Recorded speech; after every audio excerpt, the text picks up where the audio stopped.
Why do I do what I do? I do what I do because I was actually raised in the wild by a troop of howler monkeys, and they suggested it might be a secure industry to enter. True story. Hello, Nick the Video Ninja here. Now let's pause this video for a second. Today I wanted to talk about camera composition.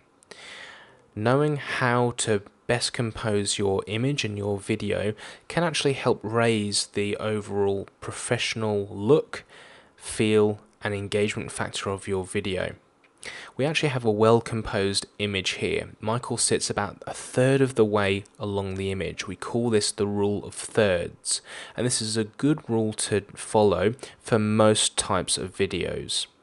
Now, most rules are meant to be broken, and there are times that you may feel it's not appropriate, but in an interview setup like this, with Michael looking off camera at an interviewer, we make sure he has enough space in the frame as a subject without feeling too compressed. Cool. And again. Why do I do what I do? I do what I do because I was raised by a troop of howler monkeys in the wild, and they suggested it'd be a secure industry to enter. As you can see, by moving Michael to the other side of the frame, still following the rule of thirds, however, we feel that the image is compressed, the space is compressed, and we're less likely to really enjoy that video. Now, on another note, you can also see more of the backdrop and the back wall having Michael this far across in the frame, and it's a bit bland and a bit boring, so that's another consideration for composition of your video. Now, another consideration in image composition is giving your subject too much headroom, or conversely too little headroom and cutting into their head. Both can be a little distracting.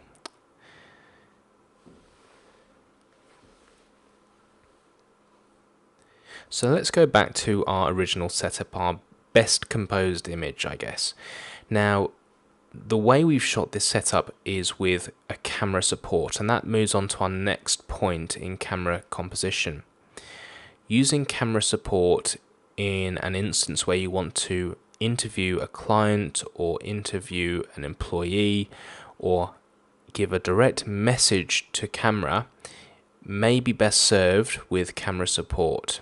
As you can see, this is shot handheld in the same setup and can be a little distracting. So the types of camera support we use at the Social Advisor is a range of video tripods. You have the more lightweight and basic tripod on the left and a heavier duty tripod on the right. Now, your needs may be simple, or you may be looking to upgrade in the future, so consider the type of video tripod you invest in for your camera support.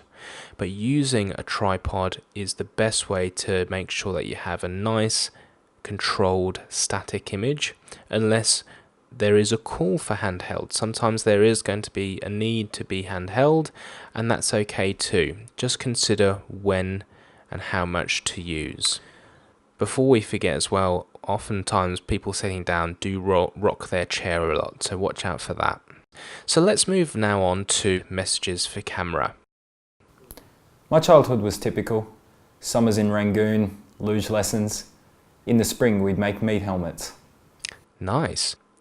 As you can see there, Michael was delivering a message but needing to reference some off-camera material to know what key points to hit on.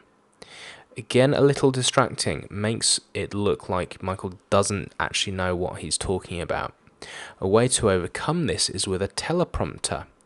Now, we have a Teleprompter, which is an Australian provider of teleprompter, which accepts an iPad and gets placed in front of a recording camera and uses a piece of non-reflective glass so that you can see your subject on one side, but on the other have reflected up the image of the iPad to read the text. So let's go back to our setup with our teleprompter. My childhood was typical. Summers in Rangoon, luge lessons. In the spring we'd make meat helmets. How much more engaging was that? Scripted versus non-scripted is again another question we do get asked about a lot at the Social Advisor. If you feel you've got a message to deliver to multiple clients about some important information, maybe you should go the scripted route. But if it's an off-the-cuff interview, then feel free to play around and have fun, and because that's sometimes the best way to get the best chunky juicy bits of a video interview. So I hope that's given you a little bit of information about composing your camera. Look forward to seeing those well composed images soon.